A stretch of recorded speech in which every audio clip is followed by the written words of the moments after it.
Okay, so I'm going to start with my top 10 most likable characters in Cobra Kai. Number 10, John Kreese. 9, Tori Nichols. 8, Eli Mouskowitz. 7, Amanda LaRusso. 6, Dimitri. 5, Carmen Diaz. Number 4, Miguel Diaz. Number 3, Johnny Lawrence. Number 2, Daniel LaRusso. And number 1, Mr. Miyagi. Okay, that brings two questions to mind. Number one, how did John Kreese even make the likable list? That's a great question because I'm questioning that myself. Do you want to change it? No, but there is something that is oddly likable about him because he is probably one of the most unpredictable. And there is a soft side to him where it shows that he does actually care about somebody other than himself. An example is his care for Tori Nichols. Give me an example. He actually does go out of his way to protect her. It may seem like in a narcissistic way, but at the same time, there is something there that shows that he does have another side to him. Okay. That is likable. All right. Okay. So point well made. So even though he is what he is, there is an energy that he projects of compassion on certain ones, which shows that there's something in him that is likable. So you're going to move him to your top 10. Okay, that's understandable. Now, why Mr. Miyagi? Why is Mr. Miyagi your number one most likable character in the series when he has the almost the least presence of the top main characters? How could Mr. Miyagi still stand out, even though according to the series, he's gone? Well, to me, Mr. Miyagi makes Cobra Kai. Mr. Miyagi makes the Karate Kid. Without him, the series, the movie would mean nothing. In the 1984 series, didn't the Cobra Kai dojo already exist while Mr. Miyagi was nothing but a maintenance man? Excuse me, he's not just a maintenance man. He's a sink fixer. So much more than what his job title is. And that movie, both movies and even Cobra Kai proved that.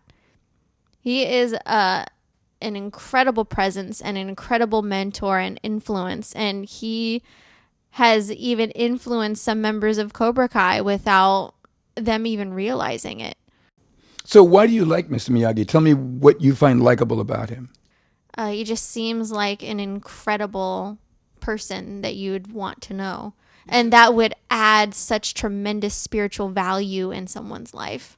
All right, Jason, it's your turn. So tell us, who are your top 10 most likable characters in Cobra Kai? Okay, for me, having following the series as best I can, it's really a tough call because some of them are point match with the other, but this is the best I can tell you. So number 10 for me would be Sid. 9, Dimitri. 8, Daniel LaRusso. 7, Miguel Diaz. 6, Johnny Lawrence. 5, Tori Nichols. 4, Amanda LaRusso. 3, Carmen Diaz. 2, Mr. Miyagi. And number 1 would be Allie Mills. She would definitely be my number one choice in terms of the most. Okay, so going back to your top 10, I noticed on your list as listed as number 10, you like Sid, which is the stepfather of Johnny Lawrence. Sid Weinberg. Yes, Sid Weinberg. Why do you like him? Why shouldn't I? What did he do that was so terrible? He did create a very hostile, abusive home environment for Johnny Lawrence, which is part of the reason why he is the way that he is.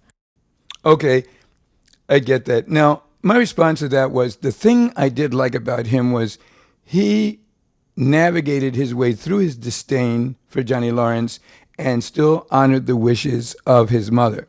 Meaning, after the mother is gone, he could have just walked away and says, I'm not accountable to this guy. But he was the guy that made it possible for Johnny Lawrence to have the dojo. This guy was a loser maintenance man. He was some kind of an alcoholic. I'm talking about Johnny Lawrence. It appeared like he had no hope whatsoever. He's looking at his enemy and nemesis. Daniel LaRusso was a successful car dealership, and he's nothing. This guy was knocked down on that canvas at the end of 1984. Karate Kid never got up again, had no hope. He had no resource to do anything, nor did he have the means to get those resources.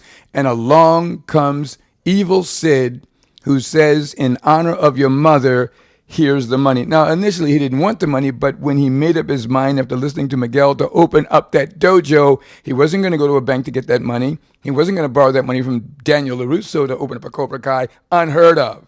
So along comes Sid, the star of Up, Santa Claus in Elf, this amazing Ed Asner, who says, there's the money, dude. I don't care what you do with it.